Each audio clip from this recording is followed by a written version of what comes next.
श्री राधे श्याम हरे कृष्ण हरे कृष्ण हरे कृष्ण हरे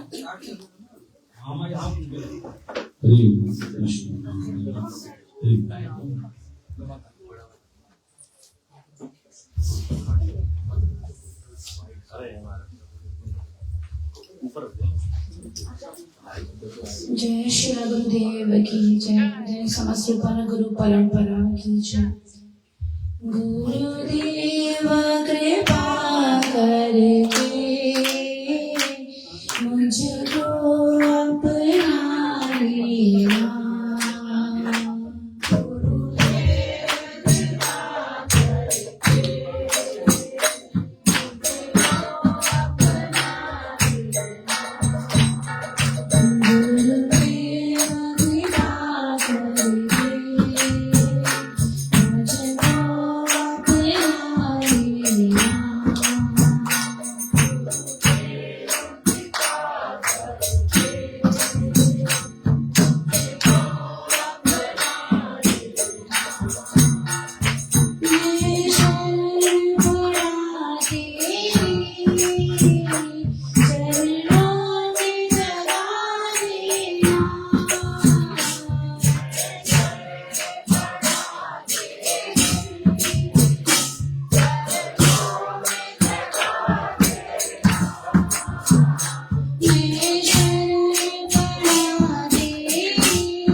बोला माहिती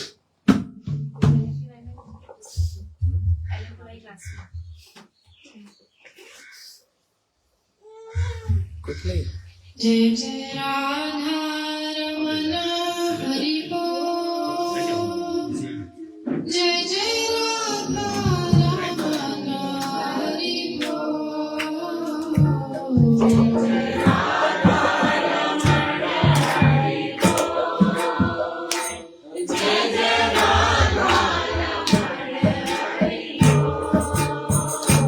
जय जय राधा रमण हरि बोल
देखो ये बहुत अच्छी कथा सुनाती है।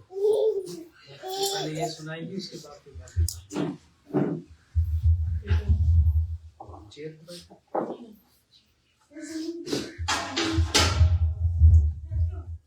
अज्ञानतिमिरान्धस्य ज्ञानाञ्जनशलाकया चक्षुरुन्मिलितं येन तस्मै श्रीगुरुवे नमः। गुरुवे गौरचन्द्राय राधिकाय सरलाय कृष्णाय कृष्णभक्ताय तद्भक्ताय नमो नमः।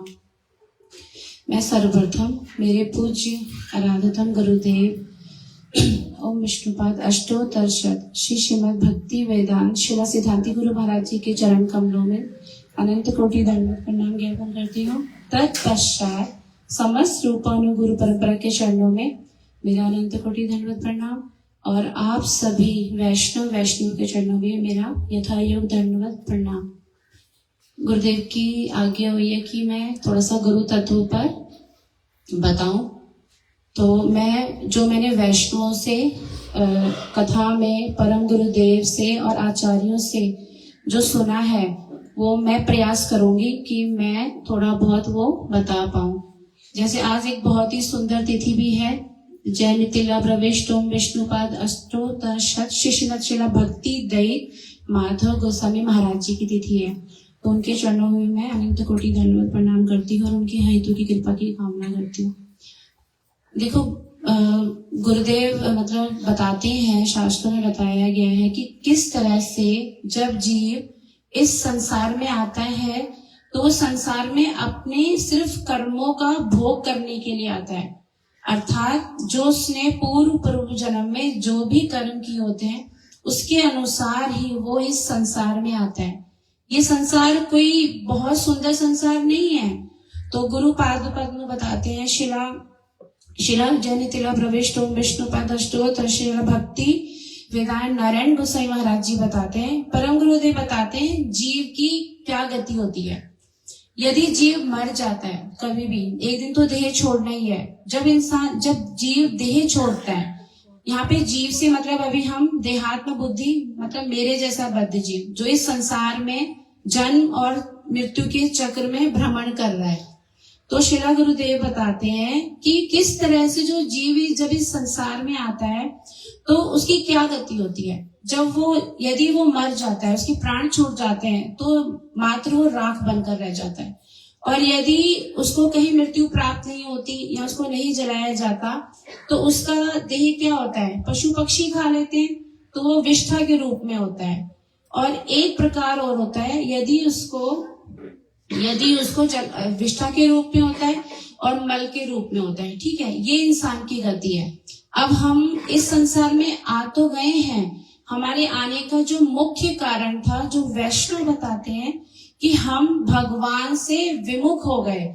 हम विमुख होकर इस संसार में आ गए। विमुख का मतलब क्या है, जैसे हमने भगवान की तरफ पीठ कर ली तो हम क्या हो गया, अब हम इस संसार में आ गए और हम इस जीवन और मृत्यु के चक्र में फंस गए।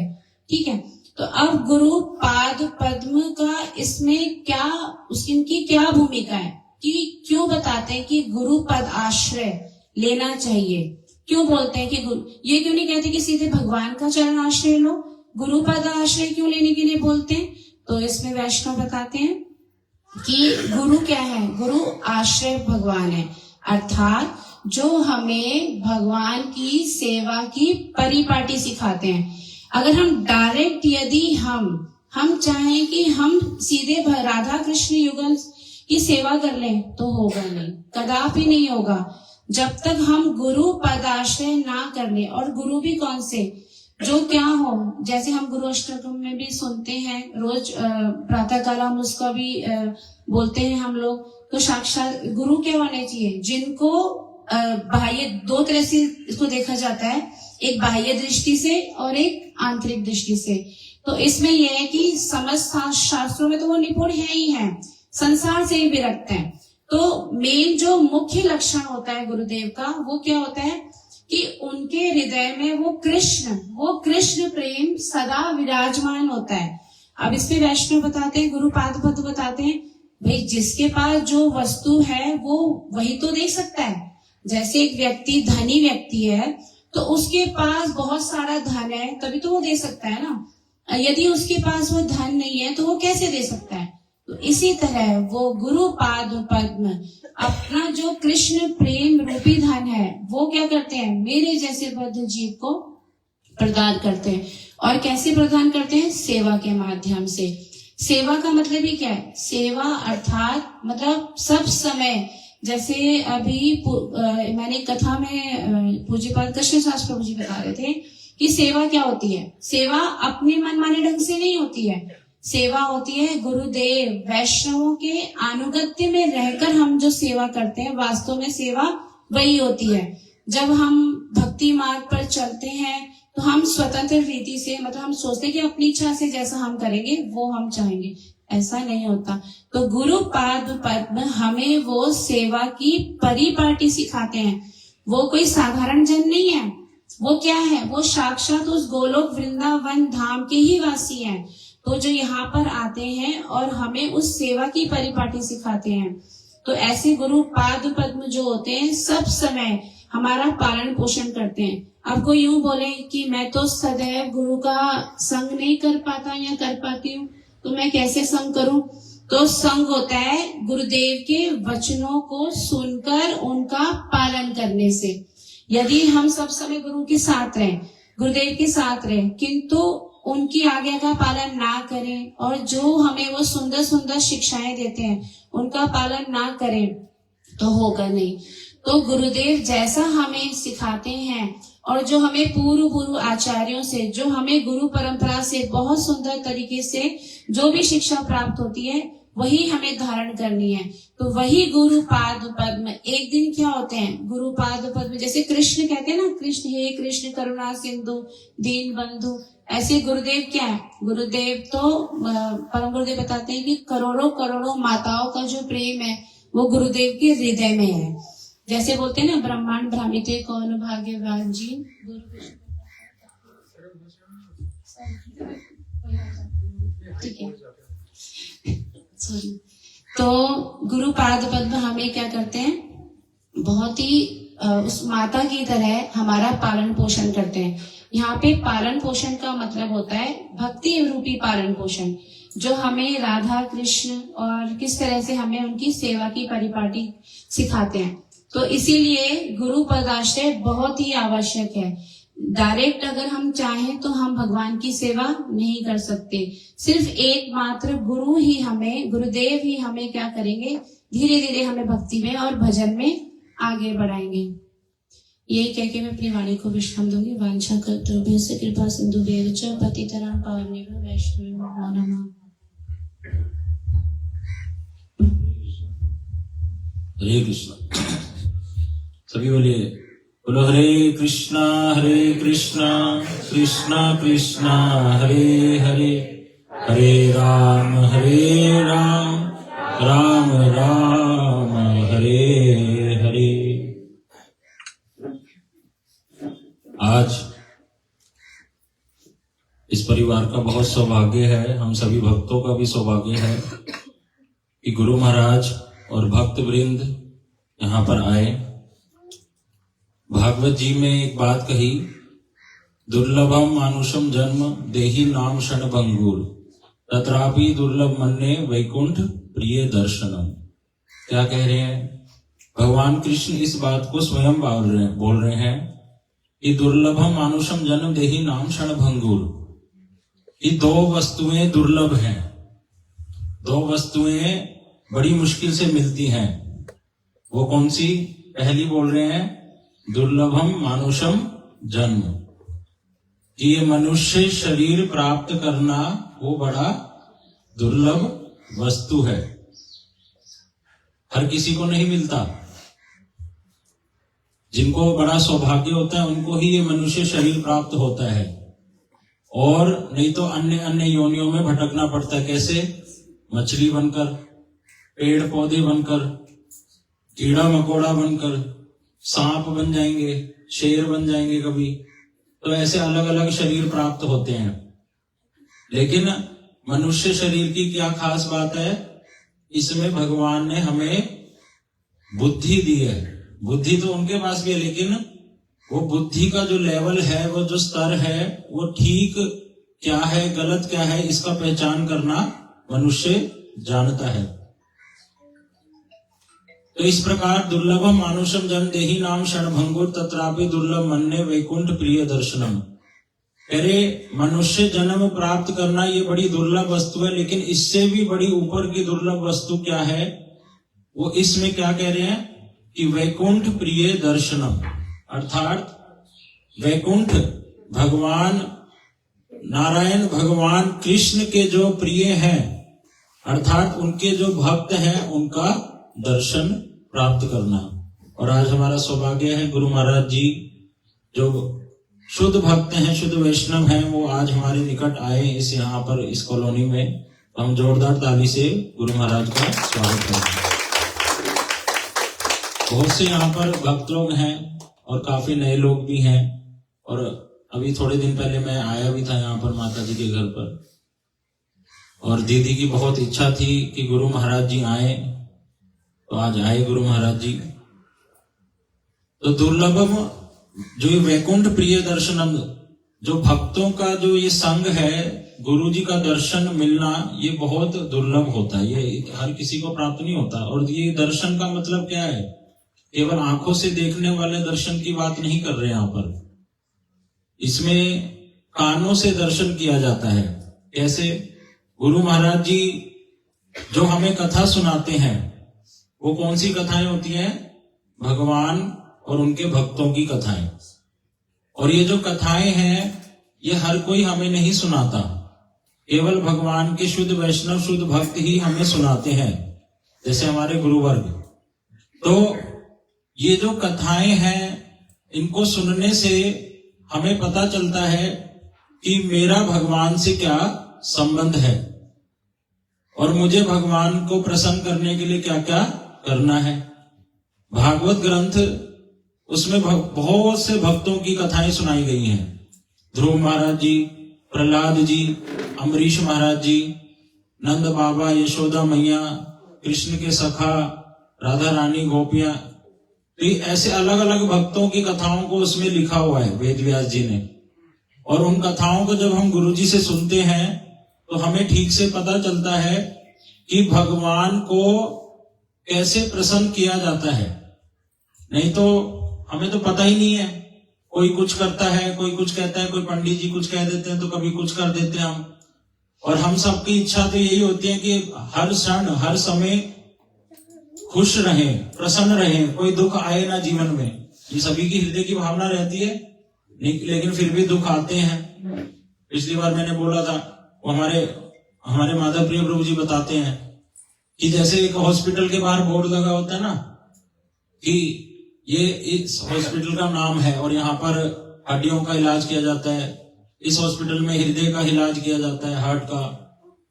उसी तरह से इस संसार में जब हम आ रहे थे ना, तो बाहर एक बहुत बड़ा बोर्ड लगा हुआ था और वहां पर 2 शब्द लिखे थे, दुख अल्यम और अशाश्वतम। गीता में भगवान इसको बोलते हैं। अरे आप किस में जा रहे हो? ये कौन सा घर है? दुखों का घर। और अशाश्वत, यहां पर जितनी भी वस्तुएं मैं देख रहा हूं या महसूस कर रहा हूं, वो कुछ भी परमानेंट नहीं है। अविरिंचाद अपि अमंगल। अरे चींटी से लेकर ब्रह्मा जी तक सारे लोग यहाँ पर क्या है? अविरिंचाद अपि अमंगल, अमंगल ही अमंगल है। और अशाश्वत मतलब कुछ भी परमानेंट नहीं है, कुछ भी मेरे साथ नहीं जाता। जब मैं ये शरीर छोड़ दूंगा, शरीर मेरे साथ नहीं जाता। तो ये सारी जो इस संसार की संपत्ति है, दुखों का जो ये घर है, वो सारा कुछ यहीं रह जाता है। और मैं जो भी यहां से संबंधित जितनी भी वस्तुओं, जो भी क्रिया करता हूं, जितनी भी एक्टिविटीज करता हूं, दिन में रात में, सब कुछ वो मुझे क्या प्रदान करती है? एट द एंड दुख ही प्रदान करती है, क्योंकि इसको घर ही किसका कहा गया है? दुखों का घर। जैसे विद्यालय होता है ना, विद्यालय का मतलब विद्या का घर, पुस्तकालय मतलब पुस्तकों घर। तो हम किस घर में अभी? दुखों का घर। और कह रहे अमंगल ही अमंगल है, तो क्या कभी मंगल नहीं होगा? क्या कभी मंगल नहीं होगा? कह रहे मंगल होगा। कैसे? जब इस संसार में मंगलमय वस्तु एंटर करेगी और उसके संपर्क में जब हम आएंगे, उसके कांटेक्ट में, तब मंगल हो सकता है। और वो मंगलमय वस्तु क्या है? भगवान और उनके भक्त। वो जब कृपा कर जैसे कारागार में, जेल में कैदी होते हैं, और ये भी एक जेल है जिसमें हम फंसे हुए हैं।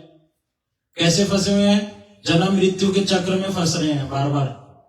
तो उस कारागार में कैदी से मिलने के लिए कभी कभी नरेंद्र मोदी जाते हैं ना, बड़े बड़े डॉक्टर्स जाते हैं उनका इलाज करने के लिए, या बड़े बड़े जो एनजीओ चलाते हैं वो लोग जाते हैं कि उनको गाइड करेंगे। इन जेल में कैदी फंसे हुए हैं, इनको अच्छे से बताएंगे कि आपको कैसे सुधरना है, कैसे इस जेल से बाहर आना है, अपनी क्रियाओं को ठीक करना है। उसी प्रकार से जैसे वो कैदी, उस बाहर से आए व्यक्ति, डॉक्टर या प्रधानमंत्री या एनजीओ वाले जो लोग आते हैं, उनके संपर्क में आने से उनकी बुद्धि परिवर्तित होती है और उनको अपनी गलती का पश्चाताप होता है, और फिर वो अपनी एक्टिविटीज को ठीक करते हैं।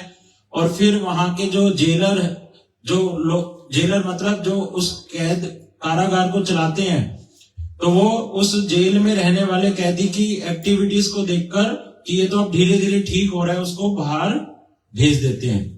उसी प्रकार से मैं इस संसार, दुखों के संसार में अभी फंसा हुआ हूं अपनी एक्टिविटीज के कारण, और बाहर से भगवान या उनके भक्त आते हैं और मुझे भगवान की कथाएं सुनाते हैं। और जब मैं उनके अनुसार, वो क्या कहते हैं हमें कि भगवान का नाम करो, एकादशी का व्रत करो, भगवान की कथाएं सुनो, तुलसी जी का पौधा घर पे रखकर उनकी परिक्रमा करो, ठाकुर जी को भोग लगाकर ही कुछ खाओ। तो जब ये 2-4 वस्तुएं जो गुरु जी ने हमें सिखाई उसको व्यक्ति पालन करता है, तो वो इस संसार से, मतलब कारागार से बाहर चला जाता है। फिर मंगल ही मंगल उसके जीवन में हो जाता है। तो इस प्रकार ये एक पूरा प्रोसेस है। गुरु जी से जुड़ने का मतलब ही यही है कि उनकी जो कथाएं हैं, उनके जो विचार हैं, उनको मैं प्राप्त करूं। ये है दर्शन। एक तो आंखों से दर्शन हो रहे, वो तो है ही, लेकिन असली दर्शन किसको बोला? कानों के माध्यम से। जो गुरु जी ने मुझे, जो साधुओं ने कथाएं सुनाई और उसको फिर मैंने पालन करने का प्रयास किया अपने जीवन में, कि बेटा तुम भगवान का नाम करो। कौन सा नाम? हरे कृष्ण महामंत्र को। इस मंत्र से ऊपर कुछ नहीं है कलयुग में। हरे कृष्ण कृष्ण कृष्ण हरे हरे, हरे राम राम राम हरे हरे। इसकी माला करो। एक माला करने में 10 मिनट लगता है। धीरे धीरे 2 माला करो, 3 माला, 4 माला, ऐसे मालाएं करो, जिससे भगवान तुम पे प्रसन्न होंगे। और भगवान को भोग लगा के ही कुछ खाओ। और अगर हर 15 दिन में क्या आती है? भगवान की बड़ी प्रिय तिथि एकादशी तिथि, उसका व्रत करो। तो गुरुजी यही हमें बातें बतलाते हैं। और जब इन बातों को सुनकर एक व्यक्ति पालन करता है तो उसके जीवन में मंगल होता है। हरे कृष्णा।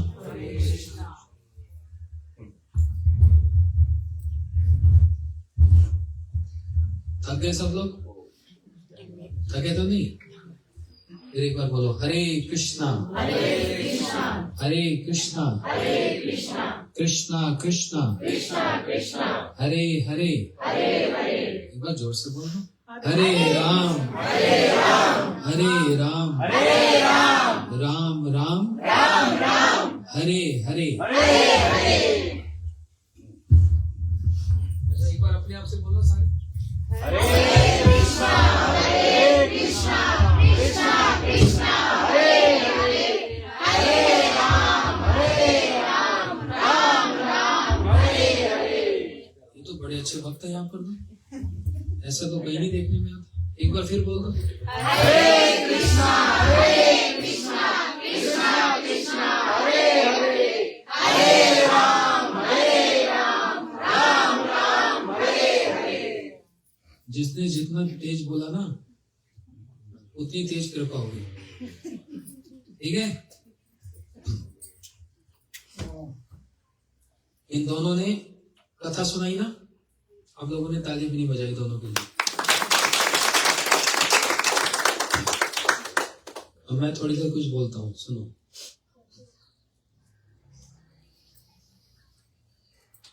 किसी ने भगवान को देखा? नहीं देखा। किसी ने भक्ति को देखा? नहीं देखा। किसी ने भक्त को देखा? अब तो मंडी हिल गई।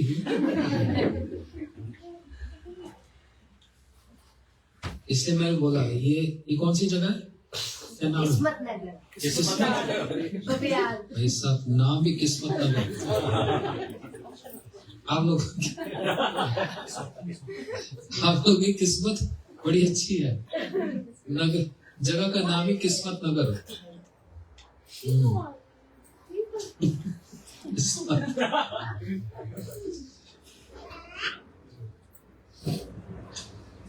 किस्मत को अच्छी भाषा में क्या बोलते हैं?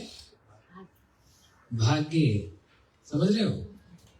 इसलिए ये प्रश्न मैं और दूसरी जगह करता हूं ना, अच्छा मेरे को इसका ठीक ठीक उत्तर नहीं मिलता। आप लोगों ने बिल्कुल ठीक बोला। मैंने कहा भगवान को देखा? बहुत से लोग बोलते हैं हाँ देखा। मैं कहा भाई कहाँ देखा? मैं बोला कहाँ देखा? कहते तो पड़ोस में उसका नाम, दादा का नाम भगवान है। मतलब वो वाला भगवान नहीं, जो श्री राम, श्री कृष्ण, नारायण, ये वाले भगवान। बोलते नहीं वहां तक पहुंच नहीं है। फिर मैंने कहा भक्ति करनी आती है? नहीं, वो तो बड़े कष्ट है, बड़ा मुश्किल होता है। तो मैंने कहा फिर भक्त देखना आता है? तो उत्तर नहीं दे पाते। आप लोगों ने बिल्कुल सही से आंसर किया है ना। अपने लिए ताली बजा दो, या आप अपने लिए बजा दो। अब ये देख लो, इसी से हिसाब लगा लो। भगवान तक हमारी पहुंच नहीं है, भक्ति करनी आती नहीं, लेकिन एक ऐसा स्थान है, एक ऐसी जगह है जहां तक हमारी पहुंच है, वो है भक्तों के साथ। समझ आई बात? अब इन तीनों में भक्तों के साथ हमारी पहुंच है। क्या हल्ला मच रहा है? दूसरी बात, भक्त जो है ना, वो बहुत जल्दी भक्ति सिखा देते। जैसे किसी को कोविड हो जाए ना, तो उसके साथ कोई रहता तो उसको क्या हो जाता है? उसको भी हो जाता है। किसी को खांसी जुकाम हो तो साथ में रहो तो आपको भी खांसी जुकाम हो जाए। 1 मिनट में वो वायरस फैल जाता है। ऐसे ही एक भक्त होने से आसपास के जितने घर हैं उनके अंदर भी अपने आप ही भक्ति भावना आती है। हमारे गुरुजी बोलते थे, एक जगह, एक घर में एक भी भक्त हो तो मीलों मीलों तक जाकर उसका प्रभाव अपने आप फैल जाता है।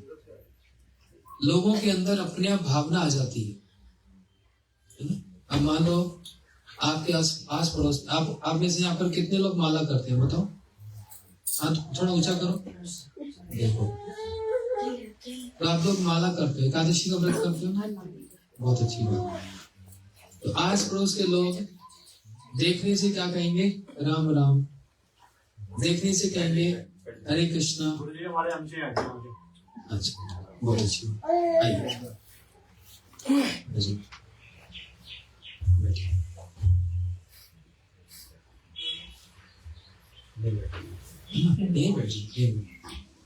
ये बैठ जाओ। तो देखो आसपास के लोग बोलते होंगे ना, राम राम जी, ये तो कृष्ण भक्त हो गई, ये तो एकादशी करती है। तो उनके अंदर भी अच्छी भावना अपने आप ही आ जाती है ना, अपने आप आ जाती है। तो ये भक्ति वाला वायरस भक्त के कारण ही फैलता है। समझते हैं? भगवान श्री राम जब वन में थे तो एक ऐसी थी जो बहुत देर से राम जी की प्रतीक्षा कर रही थी। कौन थी? कौन थी? अरे सीता जी थोड़ा इंतजार करें, दोबारा रामायण देखो टीवी पे। पढ़नी तो है नहीं, देख ही सकते हो। शबरी कौन थी? शबरी का एक विवाह हो चुका था पति के साथ, मतलब शबरी के जो पिताजी थे वो उसका विवाह करना चाहते थे, लेकिन कोई उसको स्वीकार नहीं करता था, क्योंकि वो देखने में अच्छी नहीं थी, सुंदर नहीं थी, बड़ी गंदी सी लगती थी। तो एक जगह बात हुई, विवाह तय हुआ, तो इस शर्त पर विवाह होगा, इसका जब तक विवाह पूरा नहीं होगा आप पत्नी का मुंह नहीं देख सकते। तो पति ने कहा ठीक है, लड़के ने कहा ठीक। मुंह ढककर विवाह हो गया, और जब विवाह हुआ, अब विवाह पूरा हो गया, पत्नी का मुंह तो देखना है। तो जैसे ही उसका मुंह देखा, नाक से कोड़ लिया, हाय हाय इतनी गंदी सी, देखने का मन ही नहीं कर रहा, इतनी गंदी सी, ऐसी मेरे से धोखा कर दिया, विवाह कर दिया मेरे साथ, इतना बड़ा धोखा किया। उसने पत्नी को त्याग दिया, जा मेरे को नहीं रखना तेरे को अपने साथ, बदनामी करनी है मेरे को, इतनी गंदी सी। उसने त्याग दिया, सारे समाज ने त्याग दिया।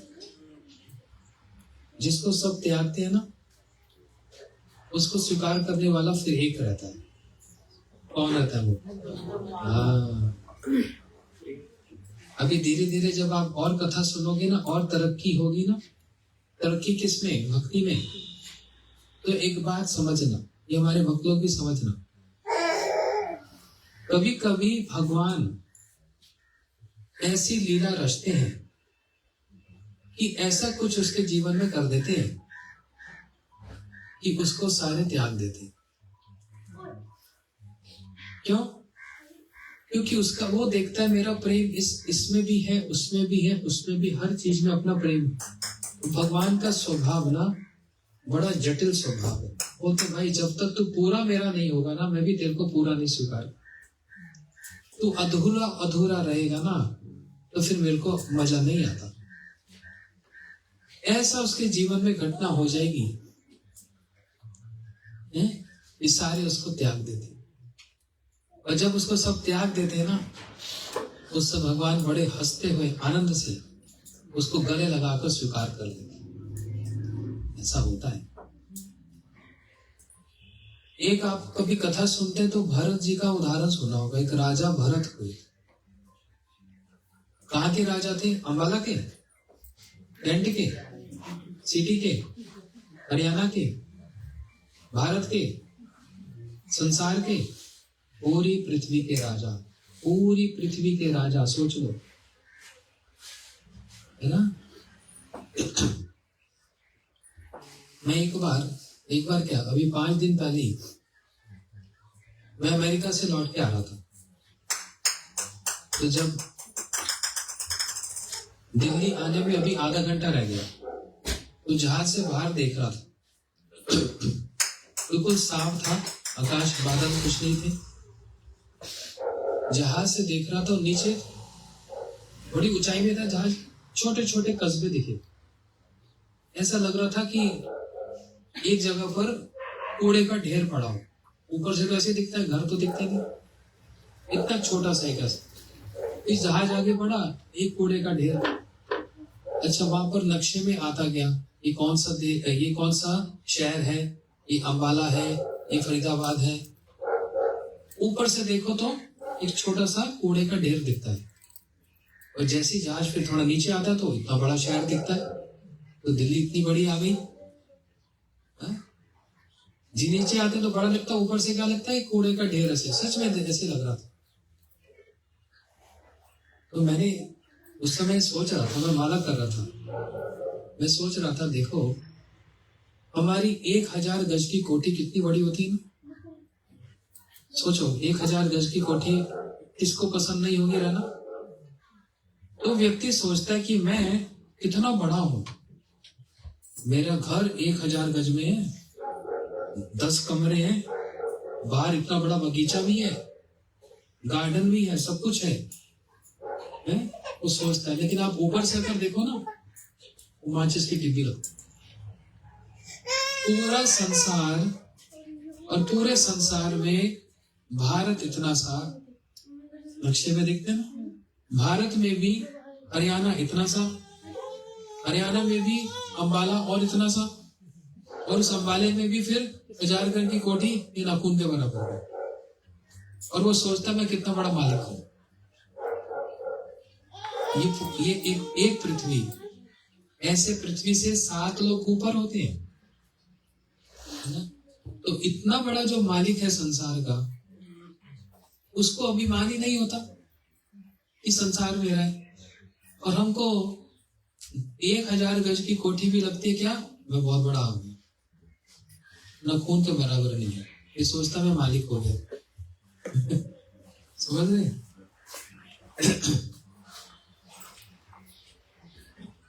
भरत जी पूरे संसार के, पूरी पृथ्वी के राजा, समझ रहे हो? अब देखो ध्यान से सुनना। हवन करते थे, पंडित जी उनसे हवन करवाते थे। और भरत जी तो यजमान हुए ना, तो जब ब्राह्मण हवन कराते थे तो कहते थे सूर्याय स्वाहा, मतलब सूर्य को अर्पण किया। चंद्राय स्वाहा, चंद्र को अर्पण किया। ये तो ब्राह्मण बोलते थे। लेकिन भरत जी जो राजा, ये भगवान के भक्त, ये सोचते थे मैं सूर्य चंद्र को स्वाहा क्यों अर्पण करूं? सूर्य तो मेरे भगवान का नेत्र है, चंद्र तो उनका दूसरा नेत्र है। समझो, सूर्य चांद क्या है? भगवान की आंखें। ब्राह्मण बोलते इंद्राय स्वाहा, देवताओं का राजा इंद्र, उसको स्वाहा, स्वाहा मतलब उसको अर्पण किया। भरत जी सोचते हैं इंद्र तो भगवान की भुजाएं हैं, तो मैं तो भगवान की भुजाओं को कर रहा था। भगवान मन में सोचने लगे इतना प्यार करता है मेरे से कि इसको और चीजों में भी मेरा ही स्मरण होता है। सूर्य को मेरी आंख मानता है, इंद्र को मेरी भुजा मानता है, इसकी भक्ति को बढ़ाना चाहिए। और कैसे भक्ति बढ़ेगी? इसकी भक्ति में कुछ बाधा डाल दो तो भक्ति आगे बढ़ेगी। इसलिए एक दिन भरत जी सोचने लगे पूरी पृथ्वी का राजा हूं, लेकिन भगवान का तो सेवक हूं। अब सोचो, एक शहर का कोई मंत्री हो, उसके पास कितना उसका आलीशान बंगला होता है, क्या उसके आगे पीछे लोग होते हैं। देश का प्रधानमंत्री हो, उसकी तो बात ही क्या। और सोचो पूरी पृथ्वी का राजा हो तो उसकी तो क्या बात है। लेकिन भरत जी ऐसे राजा कहते ये भोग करता हूं मैं, इतने सुंदर महल में रहता हूं, कितने दिन का? कोई नींद का भोग करता है तो कितनी देर का कर सकता है? 7 घंटे सो सकता है, 10 घंटे सो सकता है, 12 घंटे सो सकता है, 16 घंटे सो, एक दिन जागेगा तो सही। तो भरत जी सोचने लगे सब बेकार। तो जैसे कोई मल त्यागता है, सुबह ही टट्टी त्यागता है ना, उसको देखता है कोई, ऐसे उन्होंने अपना सारा भोग सब ऐसे त्याग दिया, मतलब पीछे मुड़ के ही नहीं देखा, और जंगल में चले गए, वन में चले गए, और भगवान का नाम करने लगे। इनकी भक्ति कितनी अच्छी चल रही थी ना, यहां तक पहुंच गए दिन रात भगवान का स्मरण हो रहा है, और इतने बड़े राजा आज वैरागी बना हुआ है। समझ रही बात? भगवान ने कहा इनकी भक्ति को बढ़ाना चाहिए, तो उन्होंने एक हिरन के बच्चे को देखा। हिरनी थी, गर्भवती थी, पानी पी रही थी। शेर ने जोर से दहाड़ लगाई। शेर की दहाड़ कैसी होती है जानते हो? दिल कांप जाता है। आता है किसी को नकल करना? तुम्हारा नाम क्या है? हाँ, दृष्टि। दृष्टि। शेर कैसे दहाड़ता है बताइए? जोर से दहाड़ता है। अरे जोर से तो आवाज तो निकाल कर दिखा। अरे सैंपल तो दिखा। मुझे नहीं आता। ये देखा? शेर देखा? नहीं। देखा ही नहीं। मतलब फोटोज में देखा। फोटो नहीं, रियल में देखा। नहीं देखा ना, देखियो भी मत। तू बता गौतम।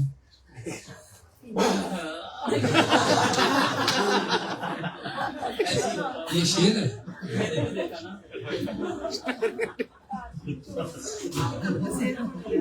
शेर ऐसे दौड़ता है। अच्छा, तुम बताओ शेर कैसे दौड़ता है?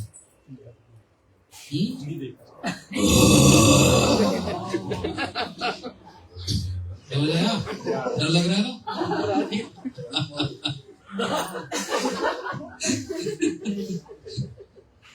मैंने देखा सच में ऐसी आवाज निकालता है कि दूर दूर तक दिल धड़क जाता है। समझ रहे हो? एकदम घबरा जाते हैं। और हिरन कितना कैसा होता है, कितना मतलब कोमल स्वभाव का होता है। हिरनी का बच्चा वहीं गिर गया।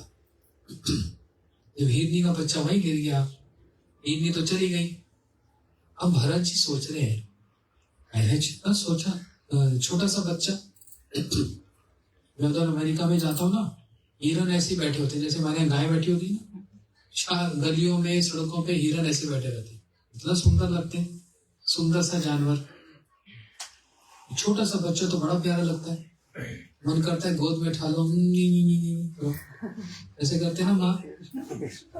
भरत जी उस बच्चे से प्यार करने लगते, गोद में रखते, सिर सहलाते, वो चाटता उनको, इनको बड़ा अच्छा लगता है।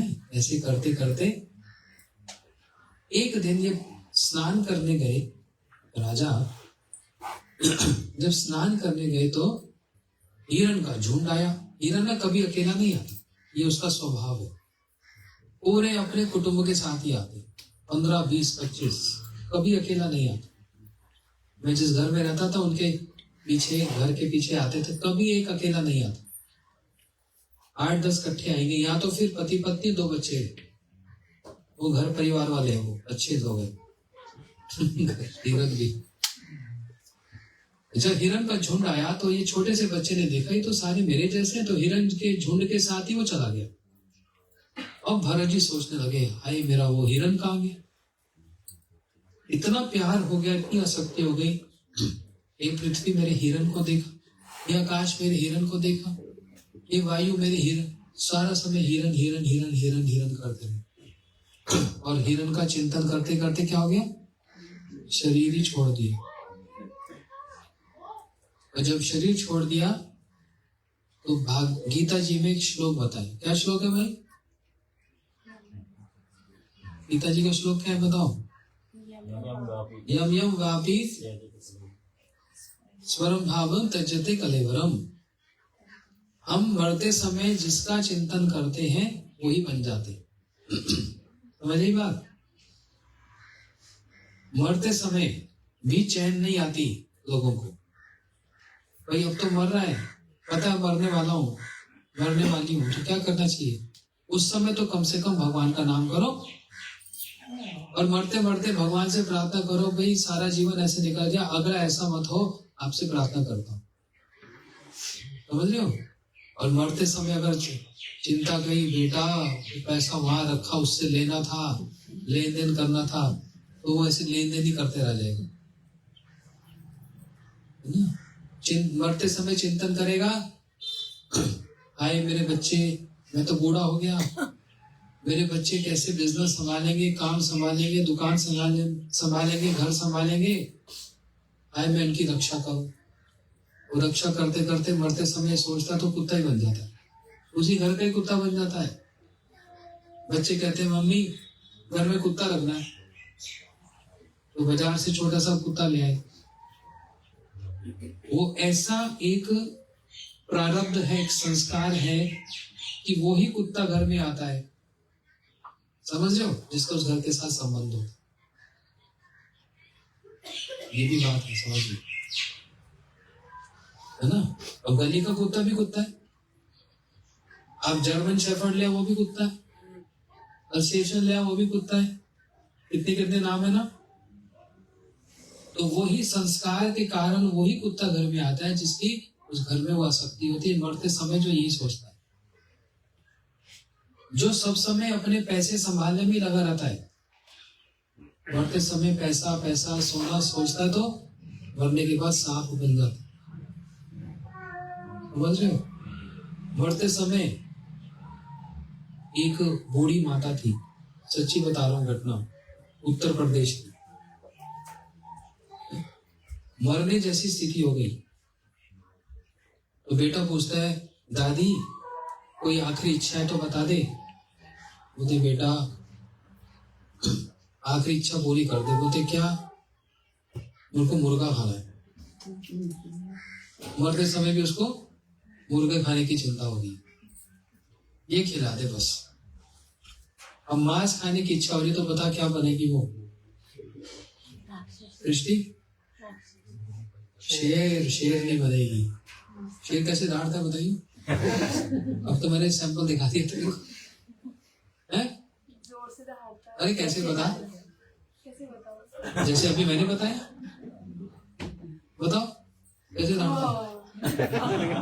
ये तो तूने ऐसे कहा बारिश आ गई, हाँ कपड़े ऊपर रह गए, हाँ ऐसे शेर डांटता है। इससे तो बिल्ली भी ना भागे। अच्छा ठीक है, समझ रहे हैं? तो वो भरत जी जो इतने बड़े राजा, इतनी ऊपर स्थिति तक पहुंच गए, हिरण का चिंतन करते करते फिर क्या बन गए? हिरण ही बन गए। लेकिन हिरण बने तो सही, लेकिन हिरण बनने पर भी उनको अपने पिछले जन्म का सारा याद था और अपने आप को कोसने लगे, हाय मैंने क्या किया? मैं इतनी अच्छी भक्ति करता था, इतना ऊंचा पहुंच गया था, लेकिन उस हिरण के साथ मैंने ऐसा प्यार कर लिया और हिरण का ही सोच सोच कर मैं हिरण ही बन गया। मेरा एक जीवन पूरा बर्बाद हो गया ना, पूरा एक जीवन खराब हो गया ना। अरे हम भी अपना जीवन ऐसे ही खराब करते हैं, छोटी छोटी चीजों को लेकर लड़ाई करते हैं जो हमारी है ही नहीं। मैं अगर कहूं ये घर मेरा है, कितने सालों तक किराएदार बनकर आए हैं? 80-90 साल के बाद घर छोड़ना पड़ेगा। घर क्या, अपना शरीर ही छोड़ना पड़ेगा। जितने मेरे हाथ की चूड़ियां, कान के कुंडल, वो भी यही छोड़ना पड़ेगा जिसके लिए हम लड़ते मरते। बहुत सुनता हूं मैं, वो घूमता ना समाज में, मेरी सास ने उसको एक चूड़ी फालतू दे दी, मेरे को 2 चूड़ी कम दी, उसी की झगड़ा। अरे मरो, बना लेना, तुम्हारी किस्मत नगर में किस्मत होगी तो अपने आप तेरे पास चूड़ी चलकर आएगी, देख लेना। भाग्य एक ऐसी चीज होती है, आपके पास चलकर आती है वो चीज। कोई आपका पैसा चुरा सकता है लेकिन आपका भाग्य चुरा नहीं पाएगा। कोई आपका भाग्य नहीं चुरा सकता, आपके पास वो आएगा। और जो आपके पास नहीं है, जो आपके भाग्य में नहीं है, आप जितनी मेहनत कर लो, सिर पटक लो, आपके पास नहीं आएगा, नहीं आएगा कभी।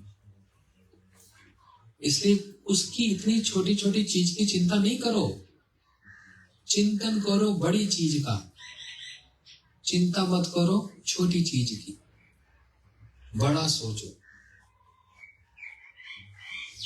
है ना। ये बच्चे भी स्कूल में पढ़ने जाते हैं, बड़ा सोचेंगे तो बड़े बनेंगे। ये बच्चा ही अगर सोच ले हाय बस 12वीं पास हो जाए बस, फिर तो शांत, छोटा ही सोचा ना। और बच्चा ही सोचे हाँ मैं डॉक्टर बन जाऊं आंखों की, मैं डॉक्टर बन जाऊं, तो बड़ा सोचा ना। तो इतना बड़ा अगर नहीं भी पहुंच पाएगी तो उससे बराबर तो कहीं पहुंचेगी। ऐसे बड़ा सोचो ना। ऐसे ही भगवान की भक्ति करो। भरत जी जब कोसने लगे अपने आप को, हाय मैंने जीवन अपना बर्बाद कर दिया, हिरण का चिंतन करते करते मैं स्वयं भी हिरण ही बन गया, अब ऐसा नहीं करूं। इसलिए वो क्या करने लगे, फिर दूसरे हिरणों की तरह अच्छी अच्छी हरी हरी घास नहीं खाते, बोलते तो फिर फंस जाऊंगा मैं इस चक्कर में। फिर कोई मेरे को पकड़ के ले जाएगा। ऋषि मुनि के आश्रम के पास में ही घूमते रहते और ऋषि मुनि उनको जो अपना जूठा फेंक देते बस उसे खा लेते। रूखा सूखा जो मिल जाता बस उसको ही खाते। क्यों? अब मन में बात आ गई, कितने दिन का जीवन है, मरना तो है भाई। और इन संतों का, इन भक्तों का जूठा खा के मरो, कितनी अच्छी बात है। वो संत लोग बैठकर वहां आश्रम में क्या करते? टीवी देखते हैं, हंसी मजाक करते हैं। पता क्या करते हैं? जय जय राधा रमन हरि बोल, जय जय राधा रमन हरि बोल, जय जय राधा रमन हरि बोल, जय जय राधा, जय जय राधा रमन हरि बोल, जय जय राधा रमन हरि बोल। बोलो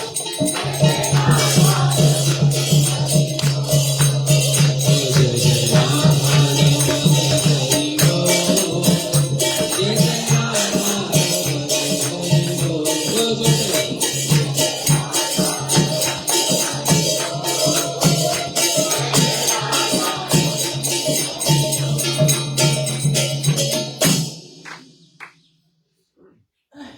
एक बात तो आप सब मानोगे कि भगवान हमको देखते कि नहीं देखते? मानते हो कि नहीं बात? कोई ऐसा जो नहीं मानता बताओ। सुनो, एक कदम कोई भगवान की ओर चलकर आता है ना, भगवान 10 चरण उसके पास चलकर दौड़ के आते हैं। हमारे पैर कितने बड़े होते हैं? किसी का 6 साइज, किसी का 7, 10 तो बड़ा मुश्किल है।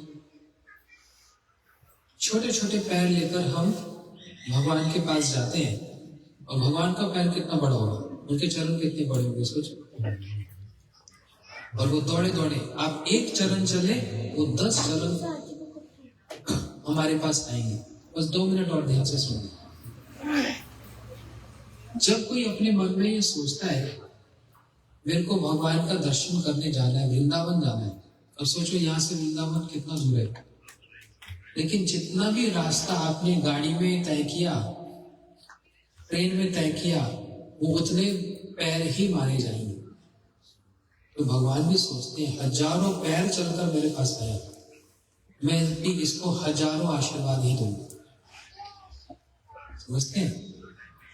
जो मन में सोचता है कि मैं भगवान की कथा सुनने भगवान के मंदिर जाऊंगा, तो विश्वास करना भगवान गिनते हैं कितने पैर चलकर आया, पूरा हिसाब होता है, और उतना ही उसको आशीर्वाद मिलता है, उतना ही सुख शांति मिलेगी, उतनी ही भगवान की भक्ति मिलेगी। ये कोई ऐसी दुकान नहीं है जो भक्ति बेचेगी और यहाँ जहाँ से मिल सकती है। ये मिलेगी तो आप लोगों ने उसका उत्तर दिया है, ना भगवान से ना भक्ति से, इससे भक्तों से। क्योंकि कथा तो भगवान सुनाएंगे नहीं, भक्ति के साथ हमारा कोई लेन देन नहीं है, तो कथा कौन सुनाता है? बस इसलिए आप लोग अपने घर में माताएं काम करती हो, रसोई करती हो, लेकिन ऐसा एक नियम बना लो, हफ्ते में एक बार, संडे को जब छुट्टी होती है सबकी, हफ्ते में एक बार ये पास में जो हमारा आश्रम है, मठ है, क्या नाम है उसका? हाँ? कौन सा गौड़िया मठ? कुंज बिहारी गौड़िया मठ। क्या नाम? वहां पर सारी माताएं इकट्ठी हो जाओ और आराम से बैठकर भगवान के सामने आधा घंटा कीर्तन, और जो भी वहां पर होंगे आधा घंटा कथा सुनाएंगे, 1 घंटा बस। यहाँ से वहां जाने में कितनी देर लगती है गौतम? जो व्हीकल से जाए तो 10 मिनट लगेंगे बस। गाड़ी से जाओ, अपने स्कूटर से तो 10 मिनट शनिवार को शाम को माताएं करती होता है ना। वो शनिवार शाम को सारी लेडीज इकट्ठी होती है प्रधान की साथ। यहाँ से अगर टेम्पो भी बुक कर लोगे 6-7, कितना देगा? 15-20 रुपये। एक सवारी का बस। जाना 20 आना 20, 40 रुपए बहुत बड़ी बात है। 40 रुपए खर्च करोगे 84 का फेरा कट जाएगा। इसलिए अपने जीवन को, अपनी लाइफ को, अपने दिन को कैसे ढालना है वो आपके हाथ में। देख लो, भगवान जोर जबरदस्ती नहीं करते, हम लोग जोर जबरदस्ती नहीं करते, क्योंकि प्यार प्रेम जोर जबरदस्ती नहीं होता, वो अपने मन से होता है। आप अपने मन से वहां पर जाओ, 1 घंटा वहां पर बैठकर कीर्तन कथा करो, हाथ में जो प्रसाद मिले वो लेकर आ जाओ। हर कोई चाहता है मेरे घर में लक्ष्मी आए, चाहते हैं कि नहीं? हर कोई चाहता है मेरे घर में सुख शांति आए, तो कुछ तो करना पड़ेगा, जो आए करना पड़ेगा कि नहीं? ऐसी लक्ष्मी आ जाएगी? नहीं। जहां पर लक्ष्मी जी सुख शांति नहीं आएगी वहां पर कलेश आए, होता है कि नहीं होता? सच बताओ। जहां पर लक्ष्मी जी सुख शांति नहीं होगी वहां पर कष्ट आएगा। तो देखो, बीमारी होती है तब भी तो डॉक्टर के पास जाते हैं कि नहीं? और दुख में है, कष्ट में है, कलेश में है, तो भगवान भी तो बहुत बड़ा डॉक्टर है ना, प्रार्थना करने तो जा सकते हैं ना, है कि नहीं? अगर बीमारी हो तो रोज डॉक्टर के पास हम भले 1 घंटा लाइन में खड़ा होना पड़े, तब भी लाइन में खड़े होकर दवाई लेकर घर आएंगे। लेकिन अपने जीवन को सुख शांति वाला अच्छा बनाने के लिए क्या इतना पास में जो मठ है, मंदिर है, शनिवार का दिन है, शाम का समय है, 1 घंटे का समय है, तो उस डॉक्टर के पास नहीं आ सकते? हाथ जोड़कर वहां प्रार्थना नहीं कर सकते?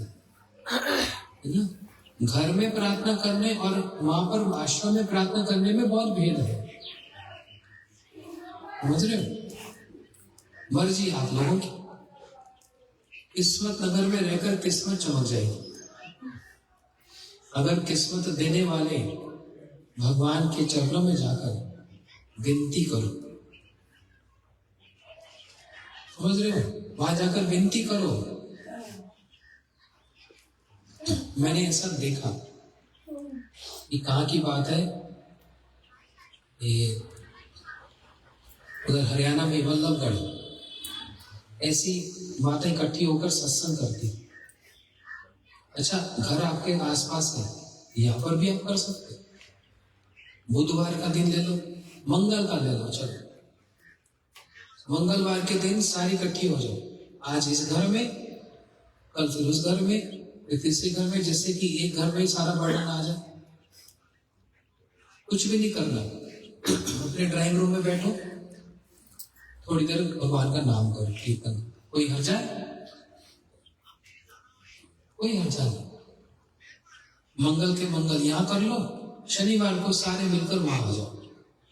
कितने सारी जब भक्त लोग, लेडीज इकट्ठी होती है तो फिर उसमें ज्यादा आनंद और सुख है ना? ऐसा कुछ अपने यहाँ पर मोहल्ले में करो। मंगल का दिन चुन लो, और मंगल के दिन में, आज ये किसका घर है? आपका घर है ना?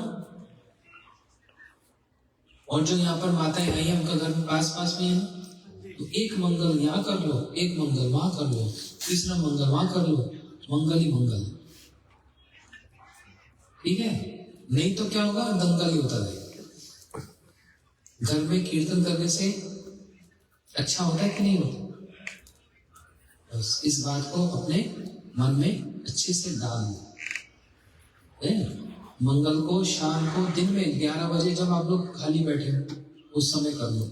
शाम को तो सब बिजी हो जाते हो ना, 11-12 बजे तो खाली हो जाते हो, 3 बजे खाली होते हो। 1 घंटा बैठकर कीर्तन कर लो, देखना बहुत ही अच्छा लगेगा। मन एकदम शांत, देखो आज सत्संग हुआ, मन एकदम शांत हो जाता है कि नहीं? अच्छा लगता है कि नहीं? ये एक में ऐसा होता है, सोचो हर मंगल करोगे तो कितना अच्छा होगा। ऐसे करो, शनिवार को जब मंदिर में आओ, आप लोग कोई ऐसा है जिसको रसोई बनानी नहीं आती है? कोई ऐसा? सबको आती है? अच्छा, एक दिन मैं आप सबके घर में जाके खाऊंगा, देखता हूँ कैसे बनाते हैं। अच्छा मेरे लिए छोड़ दो, मैं अपनी बात नहीं कर रहा। फिर आप कहोगे महाराज जी आप साधु कैसे, आप तो खाने के लिए आते हैं, तो मेरे को छोड़ दो। भगवान को भोग लगाने से, एक दाना भोग लगाने से आपके जीवन में कभी भी अन्न की कमी नहीं होगी। भगवान को भोग लगाने से कभी अन्न की कमी नहीं होगी। सूखा पड़ जाए तब भी अन्न की कमी नहीं होगी। शनिवार को जब मंदिर में आओ, इतना सा कोई हलवा बनाकर नहीं ला सकता, इतना सी कोई पूरी बनाकर नहीं ला सकता, इतनी सी कोई सब्जी बनाकर नहीं ला सकता। ये अच्छी बात है। वहां पर जाकर अपने हाथ से बनाकर भगवान को भोग लगा और फिर अपने हाथ से जिसकी इच्छा वहां पर बांटे। देखना आपके दुख संकट सब बट जाएंगे,